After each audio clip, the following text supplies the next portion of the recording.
Suspense. So can you talk us through it? Yeah, who wants to start?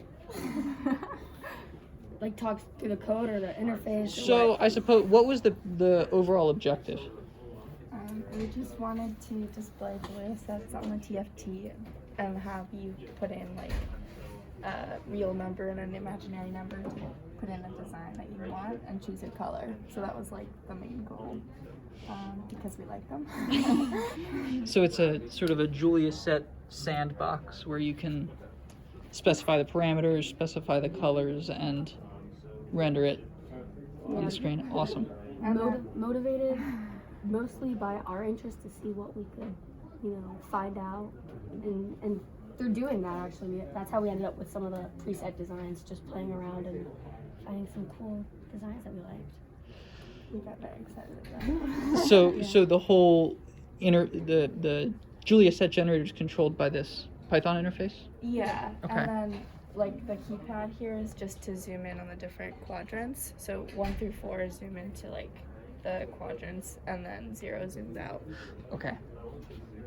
Cool. So could we see maybe one of your presets? Are we gonna do the alligator? Sure.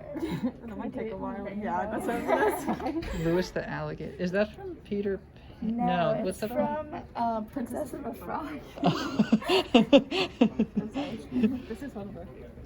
This is, yeah. So now you've selected the preset, and slowly, because of the amount of computation involved, it's rendering on the TFT display. Yeah.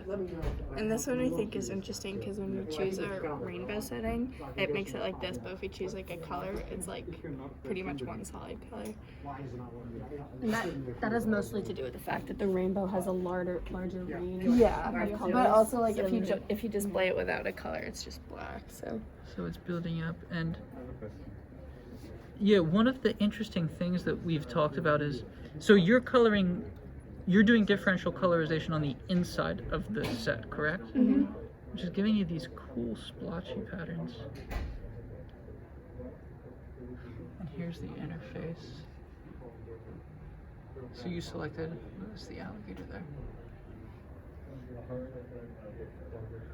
Oh, it's so cool. There's the whole set. yeah. And then from here we can zoom into one of the quadrants or choose another one and I like think clear it and choose another one. Yeah, the stick bug is the coolest one to zoom in on the quadrants 'cause because it's it's symmetrical. Not as but it's Yeah. like not like a circle where it's like completely, Sure. Yeah. So could we then, maybe you could do the stick bug and we could zoom in? Yeah. Okay. Clear it on here. So that's gonna clear it. Okay. And you can also see, wait, before you click it, we have instructions on here. Okay.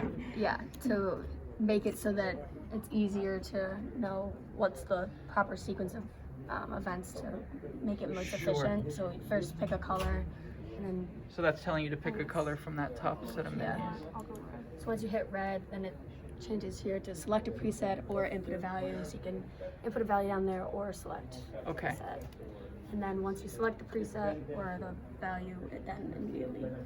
Is this particular set one that you all found just by experimenting, or one? Yeah, oh, cool. And this one, it was one of the first designs that motivated having the presets because it looked very accurately like a stick bug. It does. We're very excited about And it. it's worth noting that all your presets are named after various Disney characters. Yep. Okay. Cool. So how does the zoom work? Okay, so if we zoom 1, it'll go into like the first quadrant. So it's Okay. like they're labeled like by like the mathematical definition. Okay. Wow. So now it's redrawing just that upper quadrant. Yeah, the top right corner. And overall, we found that zooming in generally ended up being slower than the overall design. That was Sure. I suppose maybe there's more pixels in the set. Yep. Because stuff that's outside diverges quickly. Quickly. Mm-hmm. And stuff that's inside takes no longer to make a decision on it. Yeah. Very nice.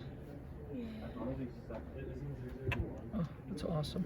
And then decompress the 0 and that'll bring us back Yeah. out to It'll That just zooms you redraw back the other out. one. Yeah. Okay. Okay. So, how many hours did you fiddle around with it once it was working? playing with Once it was working, a lot. probably spend more time working with that and seeing what cool designs we can make and how specific we can get, because you can find a lot of different Julia set generators online, and so we would look at those and use that as a comparison, and we started playing around and saying, okay, like how in depth can we get? And so we found that there was this one generator that we were using because it was also colorized, and we found that our designs, they only showed up when on that one it was just like the most like darkest color. It was like it had to be black on there, else it wasn't going to show up on here. That's what, like, we thought we broke it for, like, one of our sessions, because, like, we weren't looking that closely, and then when we came back, we were, like, watching as it was drawing, because we were trying to draw the same pattern, because we were wondering why it wasn't working, and we saw, like, specks being drawn, and we're like, oh my gosh, and then, we pulled it up on, like, the website, and we noticed that, like, only, like, very tiny pieces of it converged, and that's why we were getting specks. Interesting. Yeah, and we also found that we could get more definition if we increased the number of iterations, but that also made it extremely slow. How many iterations are you using here? This is 90, I believe. Yeah. 90. We started with 120 or 128. Yeah, 128. Yeah, and decreasing it by 30 made the designs that we were looking at a little bit less defined, but you could still make out the design and it still looked cool. And it was like, I don't know, like 2 times faster. Like it was like significantly faster. So, is it possible, I don't know the answer to this, is it possible to do a whole design at low resolution, at low number of iterations, just to get a general shape, and then to take the result of that iteration and continue it at some of the points, I think so that that you could do refinement. might depend on like the design that you pick. Yeah. Because that first initial one that we saw when we were first playing around with it at the very beginning, like the really pretty rainbow design, that one, when we decreased it to 90, like you could visibly see that there was a not significant, but a visible difference. Whereas, if you do 0, 0, it's just a circle, and so Sure. like, that one wasn't much different. So, Could we see what Ursula the Sea Witch looks like? Sure. Do you have a color preference? I suppose blue is appropriate, right? Yeah. so you don't have enough memory to keep this image in memory, right? So you're computing it on the fly and putting it on the Yeah.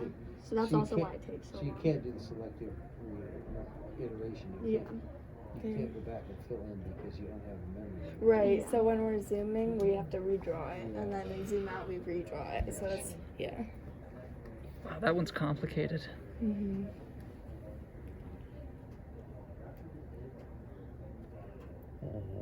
Very pretty.